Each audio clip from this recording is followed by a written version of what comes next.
আগে আমি ছিলাম Dhaka Sylhet corridor project, সাসেক Dhaka Sylhet corridor project, ওখানে ছিলাম প্রজেক্ট ম্যানেজমেন্ট স্পেশালিস্ট হিসেবে।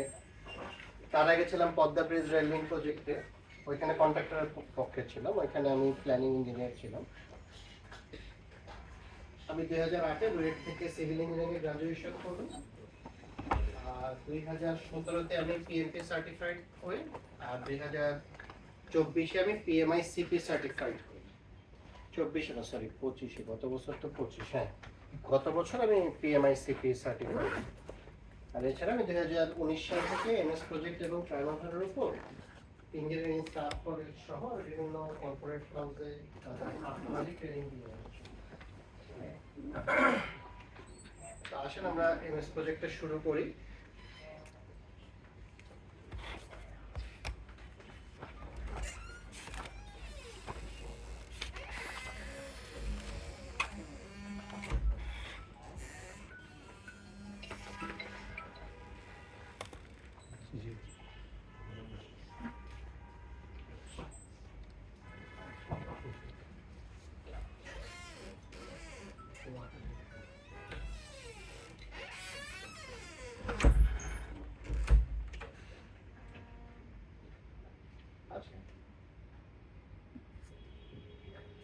এমএস প্রজেক্ট খুললে সাধারণত এরকম একটা ইন্টারফেস। আচ্ছা, তার আগে একটা আপনাদের কারোর জন্য লাইসেন্সের কথা বলছিলেন, আপনারা নিজেরাও লাইসেন্সটা কিনে নিতে পারেন। সেটা হচ্ছে এমনি লাইসেন্সের অফিশিয়াল প্রাইস হচ্ছে $1000। বাট আমি যেভাবে লাইসেন্স কিনি সেটা হচ্ছে যে মাইক্রোসফট বিভিন্ন ইউনিভার্সিটিকে কতগুলো ফ্রি লাইসেন্স দেয়, ঠিক আছে? তো দেখা যায় একটা ইউনিভার্সিটিকে 100টা লাইসেন্স গিফট করেছে, ওদের হয়তো 80টা লেগেছে। ওই বাকি 20টা অনেক পারচেজার আছে যারা হচ্ছে যে ওই 20টা কালেক্ট করে ওগুলো খুবই অল্প দামে সেল করে, 4-5 হাজার টাকার মধ্যে সেল করে। তা আমিও এরকম লাইসেন্সই ব্যবহার করি, ঠিক আছে? এতে করে যেটা সুবিধা যে মানে লাইসেন্স ভার্সন ব্যবহার করতেছে আমার কোনো মানে রিস্ক থাকতেছে না ক্র্যাক ব্যবহার করা লাগবে। ক্র্যাক অনেক ফিচার কাজ করে না লাইসেন্সে, ওই সমস্যাটা নাই। এইভাবে আপনারা করে নিতে পারেন। জি, পারপেচুয়াল আজীবন। তার মানে $1000 প্যাকেজটা কি ওয়ান পিসের জন্য এরকম? হ্যাঁ, ওয়ান পিসের জন্য। এটাই যাদের কাছে আছে এদের খোঁজ কিভাবে পাওয়া যাবে? আমার ফোন নাম্বার রাখেন, আমি আমাকে জিজ্ঞাসা করলে নাম্বারটা আপনাকে দিয়ে দেবো, আপনাকে যোগাযোগ করে নেবেন। মার্কেট প্লেস কি হবে? স্যার আছে স্যার। আচ্ছা, এটা আমার নাম্বার। নামটা কি কাইন্ডলি লিখে দিন। হ্যাঁ সিরিয়াস।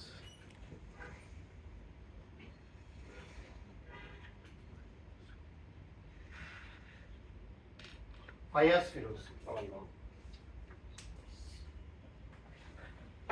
আচ্ছা, যেটা বলছিলাম যে মাইক্রোসফট প্রজেক্ট খুললে এরকম একটা ইন্টারফেস আমাদের সামনে আসবে। তো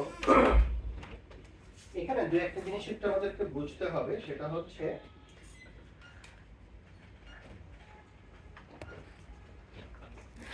বাম পাশে এই জায়গাটা একটু দেখেন, টাস্ক মোড, টাস্ক নেম, এরকম অনেকগুলো কলাম হেডিং আছে না? জি। তো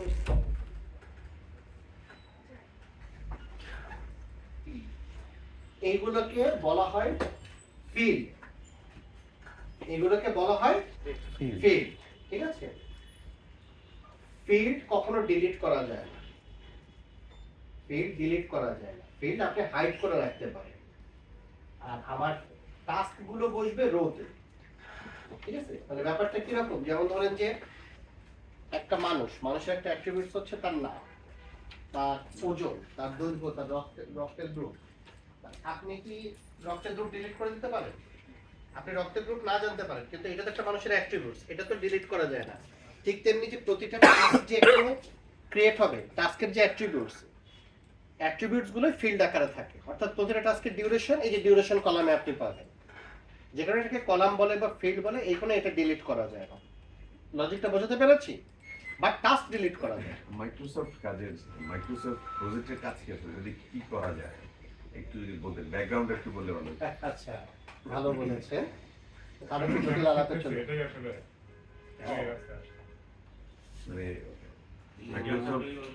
for what?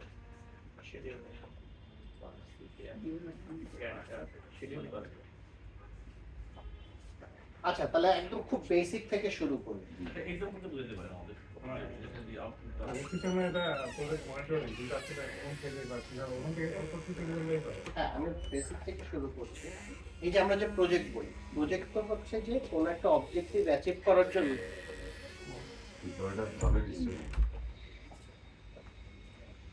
কোনো একটা অবজেক্টিভ অ্যাচিভ করার জন্য যে টেম্পোরারি এন্ডেভার, টেম্পোরারি যে এফোর্ট দেওয়া হচ্ছে, এটাই তো প্রজেক্ট, তাই না? তো এই যে একটা অবজেক্টিভ অ্যাচিভ করার জন্য আমাকে তো কিছু ডেলিভারি দিতে হচ্ছে, যেটাকে আমরা বলি স্কোপ, ঠিক আছে? এখন এই যে স্কোপটা আমরা ডেলিভারি দিব, স্কোপটাকে যে আমরা জেনারেট করব, এই স্কোপ জেনারেট করতে আমার কি হবে? সময় লাগবে এবং খরচ লাগবে না, বা এফোর্ট লাগবে, রিসোর্স লাগবে।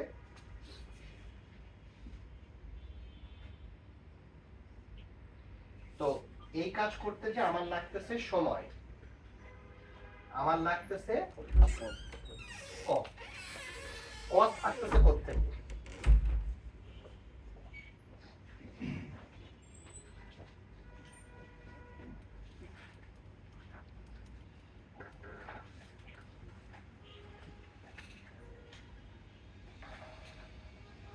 কস্ট আসতেছে রিসোর্স থেকে, ঠিক আছে? এখন এই যে মানে এই স্কোপটা ডেলিভারি করতে আমার কত খরচ লাগবে এবং কত সময় লাগবে, এই ক্যালকুলেশনটা আপনি এমএস প্রজেক্টে করতে পারবেন। আচ্ছা, এখন একজন হচ্ছে যে ব্রিজ করবে, আর একজন হচ্ছে যে আপনার যে অনেকে মনে হয় বাপেক্স থেকে এসছেন, বাপেক্স না পেট্রোবাংলা, ওই যে ফসিল ফুয়েল এক্সপ্লোরেশন করবেন, দুটো তো দুই রকমের প্রজেক্ট।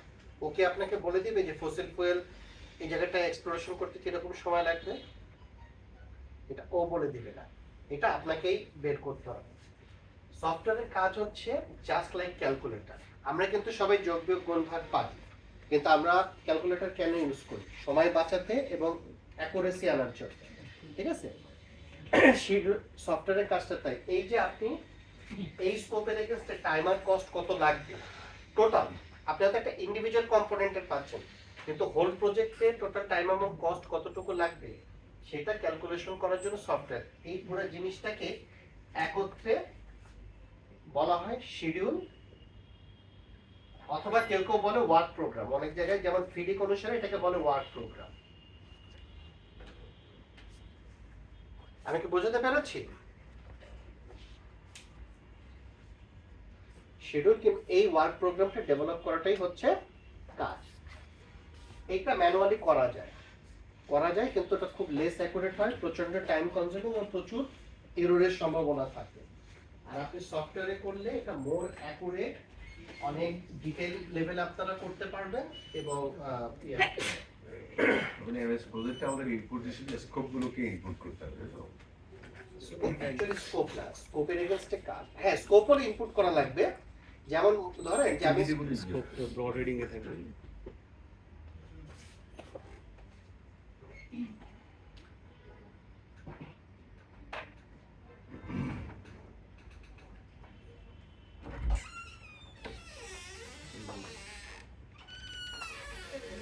দেখেন,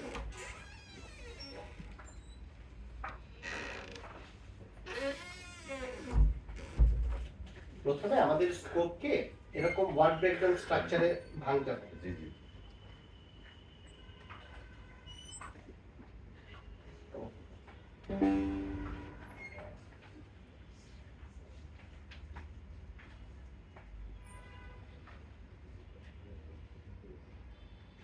এটা একটু দেখেন।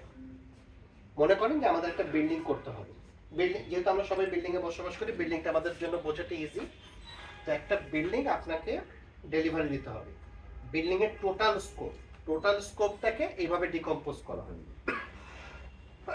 টোটাল স্কোপের মধ্যে আবার দুটো অংশ আছে, একটা হচ্ছে প্রজেক্ট স্কোপ আর একটা হচ্ছে প্রোডাক্ট স্কোপ। দেখেন, এইগুলো কি প্রোডাক্ট স্কোপ, আপনার বিল্ডিং এর ফিচার। প্লাস আপনার বিল্ডিং করতে গেলে এই জিনিসগুলো করা লাগবে না, ডিজাইন করা লাগবে, প্রজেক্ট ম্যানেজমেন্ট, ঠিক আছে? এগুলো কিন্তু প্রজেক্ট স্কোপের মধ্যে পড়তেছে। যেমন আমরা যখন বিল্ডিং এর মাটি কাটি ফাউন্ডেশনের জন্য, আমরা হচ্ছে যে প্যালাসাইডিং দেই না। এখানে তো বেশি, আচ্ছা আপনাদের কি নন সিভিল ইঞ্জিনিয়ারিং ব্যাকগ্রাউন্ডের কেউ আছেন? সবাই ম্যাক্সিমামই আচ্ছা আচ্ছা, হলেও আপনারা এমনি বাসা বাড়ির কাজ তো দেখেছেন আশেপাশে, দেখেন যে ওই যে মাটি কাটে, খেয়াল করবেন যে পাশে কিন্তু কতগুলো ওটাকে বল্লি বলে, পাইল বলে, হ্যাঁ এগুলো দেয়, এটাকে প্যালাসাইডিং বলে।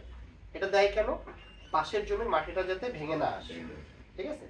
এখন আপনার কাছে তো ক্লায়েন্ট চাচ্ছে বিল্ডিং, তা আপনি প্যালাসাইডিং দিচ্ছেন কেন? প্যালাসাইডিং আপনার কাছে ক্লায়েন্ট চাইছে, কিন্তু এটা আপনাকে করতে হবে। এটা না করলে পাশের জমির মাটি যদি ভেঙে আসে, আপনি তো মামলা মোকদ্দমা, অ্যাক্সিডেন্ট, মানে একটা ডিজাস্টার হয়ে যাবে, আপনি তো প্রজেক্ট করতে পারবেন না।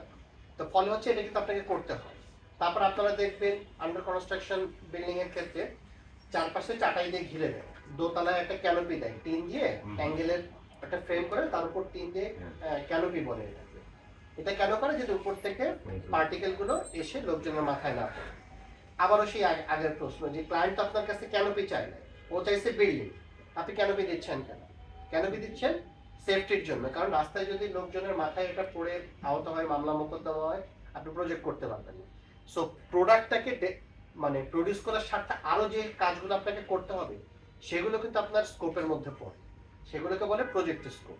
আর প্রোডাক্টের যে ফিচারগুলো, যে বিল্ডিং এ ফ্লোর হবে, নিচে গার্ডরুম হবে, আন্ডারগ্রাউন্ড ওয়াটার রিজার্ভার হবে, এগুলো তো প্রোডাক্টের স্কোপ, দুইটা মিলে প্রজেক্টের স্কোপ। এইটাকে ক্ষুদ্র ক্ষুদ্র আকারে ডিকম্পোজ করা হয়, ঠিক আছে? এখানে যেমন আমি ফ্ল্যাট পর্যন্ত ডিকম্পোজ করেছি, আমার জায়গা নেই বলে আমি ফার্দার ডিকম্পোজ করতে পারিনি। ফ্ল্যাটকে আবার ফার্দার ডিকম্পোজ হবে না, ফ্ল্যাটের bedroom, drawing room, dining room, kitchen, toilet এরকম। আবার আপনি যদি টয়লেটে যান ফার্দার ডিকম্পোজ হবে, টয়লেটে হচ্ছে বেসিন, কমোড, অর্থাৎ আপনার ডেলিভারেবল আগে আইডেন্টিফাই করতে হবে। কারণ আপনি যদি না জানেন যে আমার স্কোপ কি, তাহলে তো আপনি জানবেন না আমাকে কি কাজ করতে হবে। আমাদের শিডিউল বা প্ল্যানিং একটা মেজর ভুল আমরাও কম বয়সে করেছি, সেটা হচ্ছে ফার্স্টে আমরা কি কি কাজ করতে হবে এটা লিখতে বসে যেতাম। এটা রং প্রসেস। আগে আমাকে আইডেন্টিফাই করতে হবে আমার স্কোপ কি, যেটা আমার স্কোপ, আউট অফ স্কোপ আমি কোনো কাজ করব না, স্কোপের কোনো কাজ আমি বাদ দিব না, ঠিক আছে? এটাকে বলে 100% রুল, অর্থাৎ যেটুকু স্কোপ শুধু সেটুকুই দিব, বেশিও দিব না, কমও দিব না, ঠিক আছে?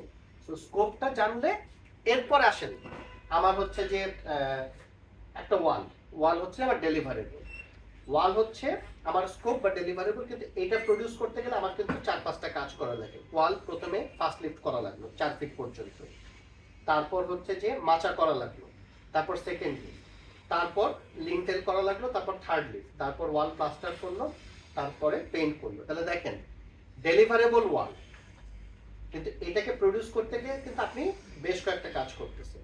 এগুলো হচ্ছে অ্যাক্টিভিটি। সো ওই প্রতিটা অ্যাক্টিভিটি আমাকে বের করতে হবে, ঠিক আছে? বা টাস্ক বের করতে হবে।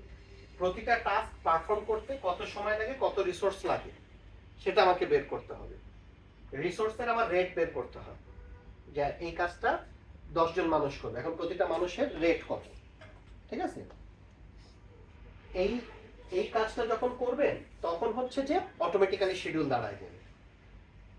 এই পর্যন্ত যে ডাব্লিউবিএস করা, প্রতিটা ডাব্লিউবিএস কে জেনারেট করতে গেলে আমার কি কি অ্যাক্টিভিটি পারফর্ম করতে হবে, প্রতিটা অ্যাক্টিভিটির এস্টিমেট করা, এই অ্যাক্টিভিটি পারফর্ম করতে কতটুকু রিসোর্স, কতটুকু সময় লাগবে। যেমন আপনি যদি মাটি হচ্ছে হাত দিয়ে কাটেন, তাহলে আপনার লোক সংখ্যা বেশি লাগবে, সময় একরকম লাগবে। আপনি যদি মেশিন দিয়ে কাটেন, সময় অন্যরকম লাগবে, আবার খরচ ইয়ে আছে। এখন আমার কস্টিংটা কিভাবে আসবে?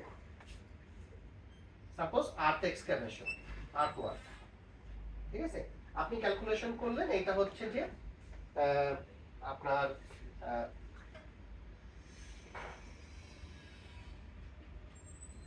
1 লাখ সিএফটি মাটি আপনার কাটতে হবে, ঠিক আছে? আপনার স্কোপ হচ্ছে 1 লাখ সিএফটি মাটি কাটা। আপনার এক্সকাভেটরের ক্যাপাসিটি হচ্ছে পার ডে ধরেন যে 4000 সিএফটি পার ডে, ঠিক আছে? এখন তাহলে আমার এটা কয় দিনের এফোর্ট? 25 দিন, তাই না? তাহলে একটা এক্সকাভেটর যদি আপনি লাগান 25 দিন লাগবে। 5টা এক্সকাভেটর লাগালে আপনার 5 দিনে কাজ হয়ে যাবে। ঠিক আছে, এখন এক্সকাভেটরের রেট ধরেন, যে এক্সকাভেটরের রেট পার ডে ধরেন 15,000 টাকা। ঠিক আছে, এখন এই যে যদি একটা এক্সকাভেটর আপনি ইউজ করেন তাহলে হচ্ছে যে 15,000 ইন্টু 25 একটা কস্টিং আসবে। 5টা এক্সকাভেটর হয়তো রেট যদি একটু কম হয়, সময় কম আসে, তখন আরেক রকমের কস্টিং আসবে। মানে এই সোজা কথা, আপনাকে মেইন এস্টিমেট করতে হবে কিন্তু এফোর্টটা। আমার স্কোপের এগেইনস্টে আমার কত ম্যান্ডে লাগে, এফোর্টে আমরা বলি ম্যান্ডে বা ম্যান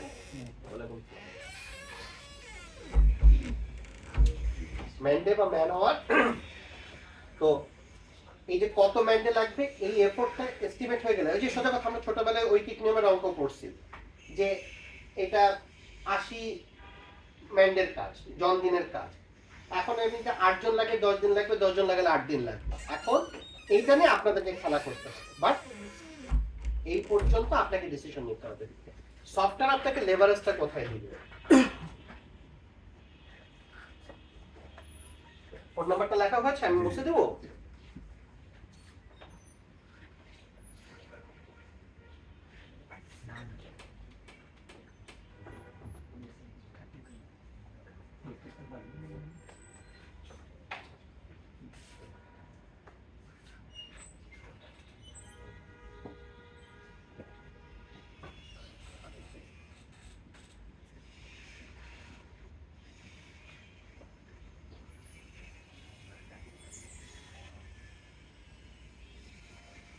আমার ধরেন যে এইভাবে শিডিউলটা হবে,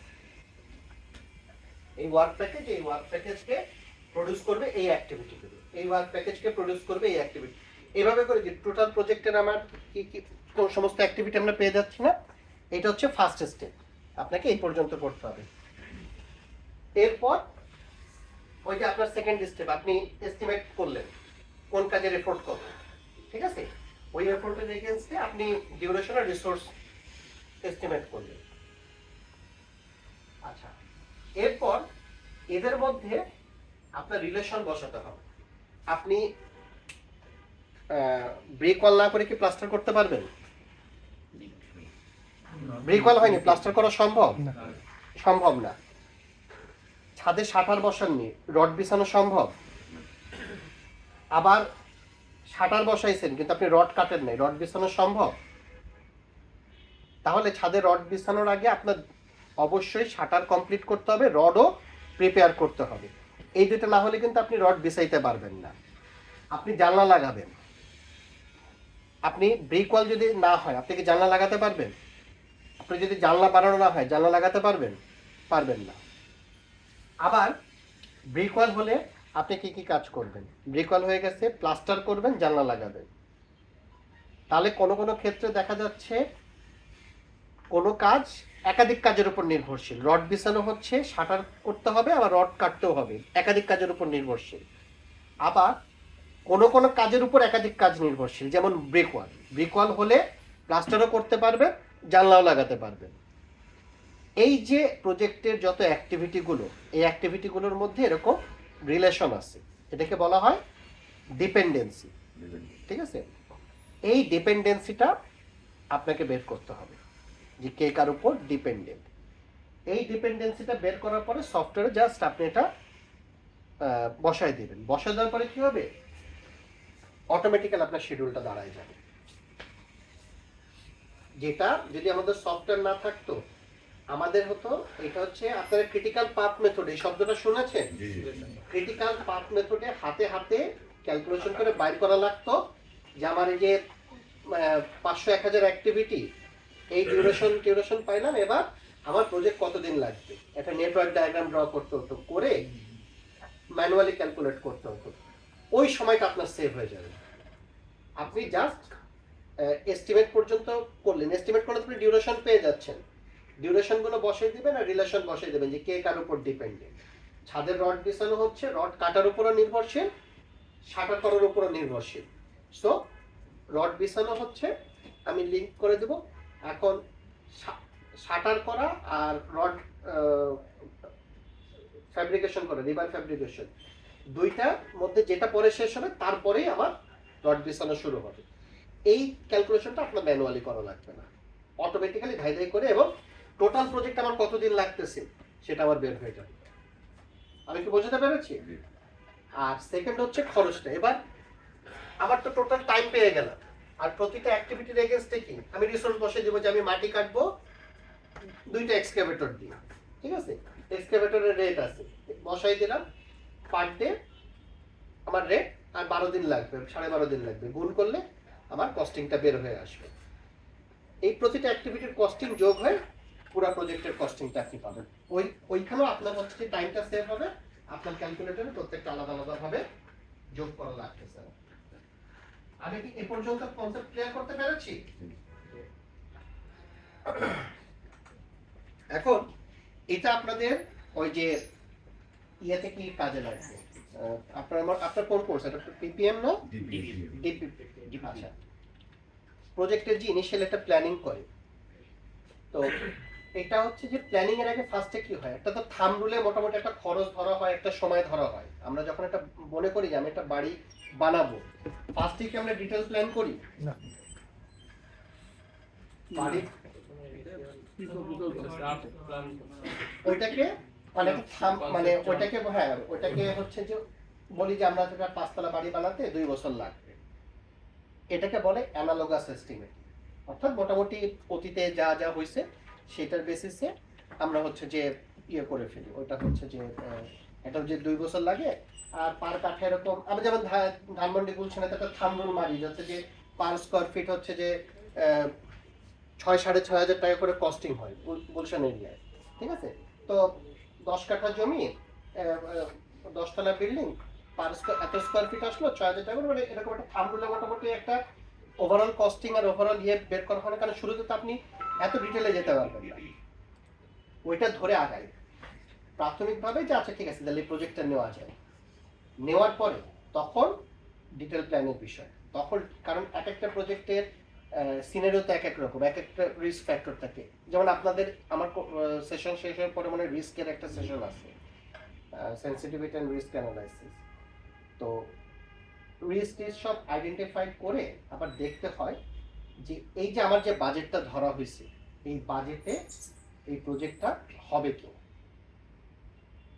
আমি কি বোঝাতে পেরেছি? যে সময়টা দিয়েছে ওই সময়তে হবে কিনা। যেমন সব জায়গাতে থামরুল মেরে দিচ্ছে, এখন আপনার প্রজেক্টে যদি পাইলিং করা লাগে, ফাউন্ডেশনের সময় বেশি লাগবে না, আগেই বোঝা যাচ্ছে না, তাই না? সো পরে ডিটেল প্ল্যানে যে দেখা গেল যে আপনার প্রজেক্টে পাইলিং করা লাগবে, তখন এই যে আপনি তো ইনিশিয়ালি শিডিউলটা করতেছেন না, কিন্তু মোটামুটি যে এত কোটি টাকা বাজেট এত সময় এই প্রজেক্টটা আমরা করব, তখন এই ডিটেল শিডিউলে যাবেন, যে আপনারা অ্যাসেস করতে পারবেন যে আমাকে যে সময়টা দেওয়া হয়েছে এবং যে বাজেটটা দেওয়া হয়েছে ওই বাজেটে এই প্রজেক্টটা ফিজিবল কিনা। এখন যদি বাজেট বেশি হয়ে যায়, আপনাকে যে বাজেট বেঁধে দেওয়া হয়েছে আর আপনি ডিটেল প্ল্যানিং করে দেখলেন সফটওয়্যারে খরচ বেশি হয়ে যাচ্ছে, তখন এটা আপনার ফাইন্যান্সারের সাথে নেগোসিয়েশন করতে হবে, ঠিক আছে। তারপর সময় বেশি লাগতেছে, নেগোসিয়েশন করতে হবে। সময় যদি কম লাগে তাহলে আপনি সেফ, যে আমাকে যে সময়টা দেওয়া হয়েছে আমি সেফ থাকলাম, আমি হচ্ছে যে চোখ বুঝে এই প্রজেক্ট আমি তুলতে পারবো। খরচ যদি আপনার ক্যালকুলেশনে কম আসে তাহলে আপনি মানে ইয়ে থাকলেন যে হচ্ছে যে না আমি নির্ধারিত বাজেটের মধ্যে শেষ করতে পারবো। এই অ্যাসেসটা করা যাবে আর কি। আসেন আমরা এখন সফটওয়্যারটাতে কাজ করি।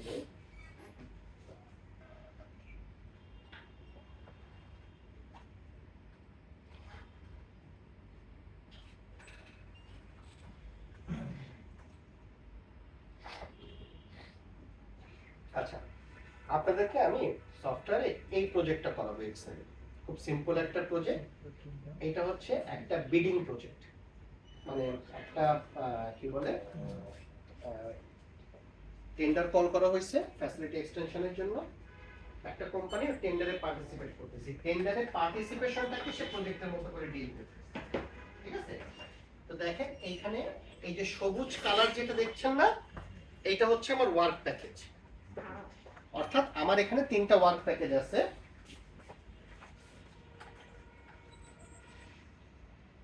টেকনিক্যাল স্পেসিফিকেশন, ডেলিভারি প্ল্যান, বিড ডকুমেন্ট। অর্থাৎ এই টেন্ডারে পার্টিসিপেট করার জন্য এই স্কোপগুলো আপনাকে ডেলিভার করতে হবে।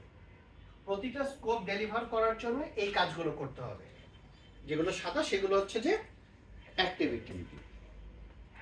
এখানে আমরা এস্টিমেশন পার্টটা স্কিপ করে যাচ্ছি, আমরা সরাসরি বলছি যে এগুলো ডিউরেশন এত এবং এই কাজগুলো এই রিসোর্সগুলো করবে। রিসোর্সের একটা লিস্টও আছে, এই যে এই যে আমি যে বারে বারে বলছি রিসোর্সের রেট, এই যে এই কয়টা রিসোর্স তাদের রেট এত।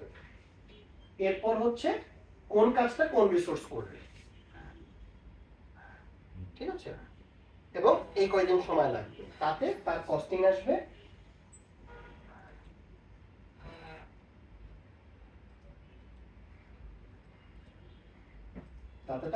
আসবে এরকম প্রতিটা অ্যাক্টিভিটিতে, ঠিক আছে। আর এটা হচ্ছে ওই যে তাদের মধ্যে রিলেশন, কোনটার পরে কোন অ্যাক্টিভিটিটা, ঠিক আছে। এটা দিলে আপনার খুব দ্রুত আপনারা ইয়ে করে ফেলতে পারবেন। আসলে আমরা এটাই সফটওয়্যারে করি।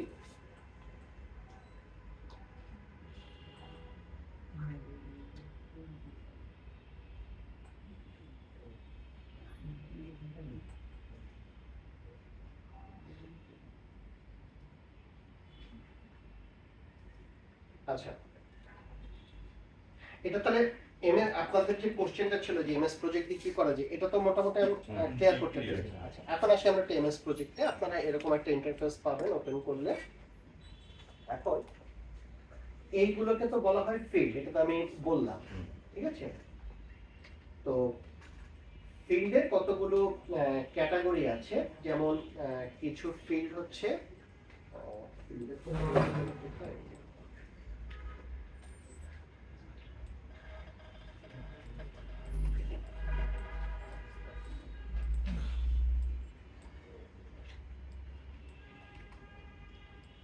দেখেন, এইগুলো হচ্ছে, এটা বড় করা যাবে না, একটু আমি বলছি।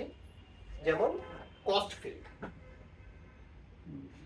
অর্থাৎ এই ফিল্ডগুলো হচ্ছে খরচ রিলেটেড অ্যাট্রিবিউটস আপনি এই ফিল্ডে পাবেন। তারপর হচ্ছে ডেট আছে, ডিউরেশন আছে, স্টার্ট ফিনিশ, ফ্ল্যাগ, নাম্বারস, এইগুলো আমাদের mainly start finish, date, duration, cost, এই 4-5টা নিয়ে কাজ করার কথা বেশি। এর বাদেও আরেকটা ফিল্ড এখানে পাওয়া যাবে, যেটা হচ্ছে যে নাম হচ্ছে ফ্ল্যাগ ফিল্ড, ঠিক আছে। ফ্ল্যাগ ফিল্ড জিনিসটা কি? আমি আবারও বলি, ফিল্ড জিনিসটা কি? একটা টাস্কের অ্যাট্রিবিউট ধারণ করে না? যেমন কস্ট ফিল্ড, যে এই অ্যাক্টিভিটির কস্ট কত, কস্ট অ্যাট্রিবিউটসটা ধারণ করতেছে। তারপর হচ্ছে স্টার্ট ফিল্ডগুলো কি, একটা অ্যাক্টিভিটির স্টার্ট ডেট কবে, স্টার্ট ডেট রিলেটেড অ্যাট্রিবিউটস ধারণ করতেছে। ফ্ল্যাগ ফিল্ড হচ্ছে বৈশিষ্ট্য, যেটা মানে এগুলোকে আপনাকে প্রশ্নের আকারে পড়তে হবে, এগুলো আপনাকে প্রশ্নের আকারে পড়তে হবে। অর্থাৎ ও অ্যাক্টিভিটিটাকে প্রশ্ন করতেছে যে এই অ্যাক্টিভিটিটা কি অ্যাক্টিভ, এর উত্তর হবে ইয়েস অর নো, এটাকে ফ্ল্যাগ ফিল্ড বলে। আমি কি বোঝাতে পারলাম? তারপর হাইট বার, অর্থাৎ বারটাকে হাইট করব নাকি করব না, ইয়েস নো, এইরকম। এইগুলো হচ্ছে যে আপনার ফ্ল্যাগ ফিল্ড। এখন এইগুলোকে লাল করেছি, এইগুলোকে কালো, এখানের মধ্যে 26টা আছে, 26টাই তো মনে হয়। আচ্ছা, আছে মোটামুটি ম্যাক্সিমাম ফ্ল্যাগ ফিল্ডে আমি কভার করেছি। যেমন সামারি, এটা চিন্তা করেন যে একটা টাস্ককে ও জিজ্ঞাসা করতেছে যে তুমি কি সামারি টাস্ক নাকি সামারি টাস্ক না। যদি এটা সামারি টাস্ক হয় উত্তর আসবে ইয়েস, যদি সামারি টাস্ক না হয় উত্তর আসবে নো। বোঝাতে পেরেছি এই পর্যন্ত? ফিল্ড কি চাইলে আমি বাড়াতে পারি? কিছুটা পারেন, ওই যে কাস্টম ফিল্ড বলে একটা অপশন, কাস্টম ফিল্ড থেকে আপনি 11টা পর্যন্ত ফিল্ড বানাতে পারেন প্রতিটা ক্যাটাগরিতে। যেমন আপনি কস্ট রিলেটেড ফিল্ড আরো ঢোকাতে যাচ্ছেন, আপনি ম্যাক্সিমাম 11টা পারবেন। ডেট রিলেটেড ফিল্ড ঢোকাতে যাচ্ছেন, ম্যাক্সিমাম 11টা পারবেন। আচ্ছা, দুইটা ক্যাটাগরি কেন? একটা ক্যাটাগরি হচ্ছে আপনার এইগুলো হচ্ছে আপনি ডিক্লেয়ার করতে পারবেন না। এগুলো অটো, মানে অর্থাৎ অ্যাক্টিভিটিটা যদি সামারি টাস্ক হয়, ও এই কলামটা নিয়ে আসলে ও দেখাবে ইয়েস, না হলে নো। আর এই কয়টা হচ্ছে আপনি ডিক্লেয়ার করতে পারবেন, মানে এটা সাবজেক্টিভ, আপনার উপর নির্ভর করতেছে। আপনি চাইলে এটা ডিক্লেয়ার করতে পারবেন। যেমন এই যে ইগনোর রিসোর্স ক্যালেন্ডার, ওই অ্যাক্টিভিটিতে একটা ক্যালেন্ডার আছে, ওই অ্যাক্টিভিটিতে যে রিসোর্স অ্যাসাইন করছেন তার একটা ভিন্ন ক্যালেন্ডার আছে, দুটো ক্যালেন্ডার কনফ্লিক্ট করতেছে। আপনি চাচ্ছেন অ্যাক্টিভিটি ক্যালেন্ডারটাকে প্রায়োরিটি দিবেন, তো তখন আপনি বলে দিলেন যে রিসোর্স ক্যালেন্ডারটাকে ইগনোর করো। এই ইয়েস অথবা নো আপনি ডিক্লেয়ার করতে পারবেন, লালগুলো। বুঝতে পেরেছি? বা কিন্তু এগুলো আপনি ডিক্লেয়ার করতে পারবেন। যেমন একটা অ্যাক্টিভিটি ক্রিটিক্যাল না নন ক্রিটিক্যাল, এটা আপনি ডিক্লেয়ার করার জন্য। ওটা যদি ক্রিটিক্যাল হয় ও দেখাবে ইয়েস, ক্রিটিক্যাল না হলে নো। বুঝতে পেরেছি?